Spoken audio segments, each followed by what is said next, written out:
Muncie is the epitome of a factory town.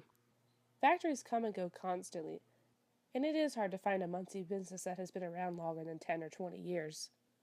Even though this town has grown not so fast like it should have, there is still a great community here, and they do have some high quality attractions, but there is a huge need for investments that involve improvements and just overall community development.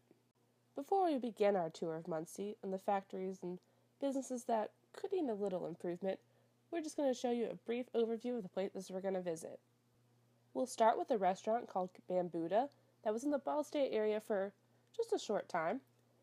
Next, we're going to move on to the Borg-Warner plant, which was a manufacturing plant that left Muncie in quite a disarray once they left the area.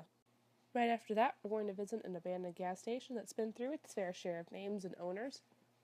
And finally, we'll conclude our tour at the Indiana Steel and Wire Company. So, let's begin. We're going to start with a restaurant called Bambuda, which is right in the Ball State area next to one of the most popular late-night restaurants Muncie's ever known, the Sunshine Cafe. Bambuda opened in August of 2014, a perfect time to open as students are coming back into the area, but they closed just a mere year later on October of 2015. Many reviews stated that they were closed on Tuesdays, which we think could have deterred customers from their business. And they also stated the restaurant had no atmosphere and just average chicken. However, the area was really promising. There was a Noble Roman's, Beef O'Brady's, and Chef Boy's sandwich factory that have occupied that spot before, but it seems as though the location is not ideal.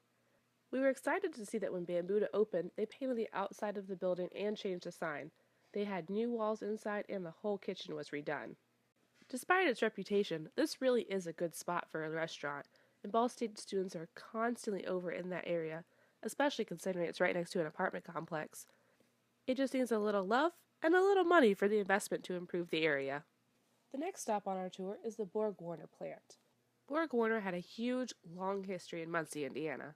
It's been there since the early 1900s and was one of the city's biggest employers.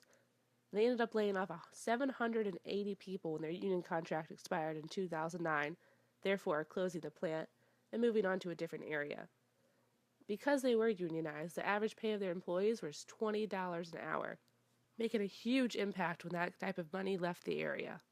This was also a huge impact on the housing market, and even realtors like Mike Lunsford noticed that.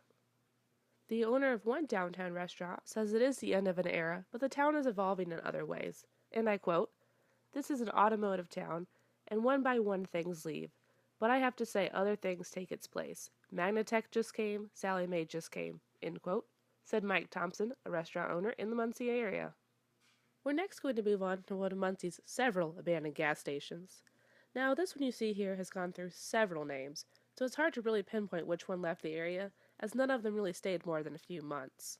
A lot of this can be attributed to the changing roads and having the road next to this not be in such a high-trafficked area anymore. However, despite this high-traffic area moving somewhere else, there is still a need for gas stations here. As you watch this video, you'll see all those cars passing by, and there really isn't anywhere that you can go to get a gas station within the next couple miles. We truly think this is a great spot for a gas station, a restaurant. Really anything could go in this area because it is so highly trafficked, despite the record of having some poor business decisions made on this property. With a few simple touches and a little bit more money put into the spot, we think this could really bring a new market into this area and even revitalize the economy in Muncie. The last stop on our tour is Indiana Steel and Wire Company. The factory, located on East Jackson Street, took up nearly a whole block of the town. The factory, which has been abandoned for nearly a decade, employed many high-quality workers who were very skilled in their departments. Once the company left the area, it was really hard for a lot of these employees to find work. They were either overqualified for some of the other Muncie factories or underqualified for some of the nearby surrounding town factories, such as Gas City, Anderson, or even Indianapolis. There's been talk since this factory closed down of new places and new businesses that would come in, demolish this area, and rebuild it to something new. This is a great area, and we want to see that actually happen.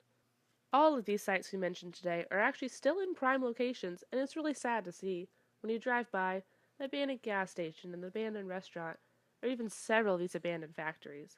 We know these places have promise. They just need a little love and a little money to improve them, provide some innovations, and even help boost the economy in the area, which is going to drive way more people and business into this area. which is well needed in the Muncie community. We thank you for your time and watching of this video, and if you want to invest in the Muncie community, we highly recommend that you do. There are some high quality attractions, and there are things like Ball State that draw people to this area, but sometimes these abandoned places just need a little bit more love.